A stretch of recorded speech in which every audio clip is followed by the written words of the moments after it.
So there's a halacha in Ilchot Shabbat relating to the category of muktzeh. Muktzeh, we know that there are certain items on Shabbat that we don't move on Shabbat. For example, if it's money, rocks, stones, things that we don't really need, letters that we get in the mail, and so on and so forth. If it's not something that we need for Shabbat, something that we use on Shabbat, and it's not a utensil or anything like that, or a book that we read, we do not touch it on Shabbat. The question is, what happens if you have you're running to Kahal, to synagogue on Friday, and you needed to change your clothing, and you left your pants, your trousers, with your wallet, with money, with things that you should not be touching on Shabbat.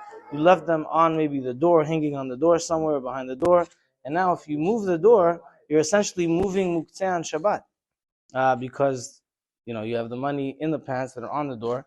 May you or may you not move them? And the answer is, really, we look at the significance of the item in comparison to where it is. So, for example, the door is a very significant, part in your home. You need to move it. You really need to get in and out of rooms. And so the wallet, even though it's important for you, you have important documents in there, but it's not more valuable than the door. And so the door is more valuable. If it has more value, a door is not muktzeh.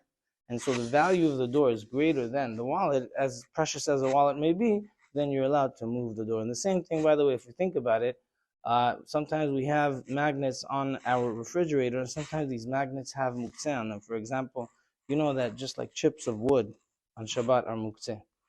Wood, pieces from trees, things like that you find outside, you don't pick it up just like stones because they're muktzeh. What if you have some magnets that have some wood on them and things like that? They should be muktzeh.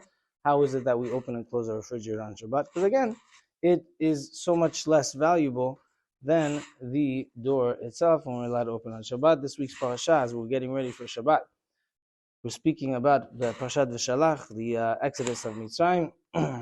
It says, "V'chamushim alu b'nei Yisrael me'eretz Mitzrayim." V'chamushim has many, many different interpretations. What is chamushim? But we really learn that chamishit, only 1/5 of the Jews left Egypt. So if we were 600,000 men between the ages of 20 and 60, so that's only 1/5 of what we were. So 4 times that stayed in Egypt and died in Egypt. V'chamushim, 4 times as much have died in Egypt in the plague of darkness. But it says Rabbi Benchlouch that also chamushim is not spelled with a vav. So if you took out the vowels, it could be chamishim, 50.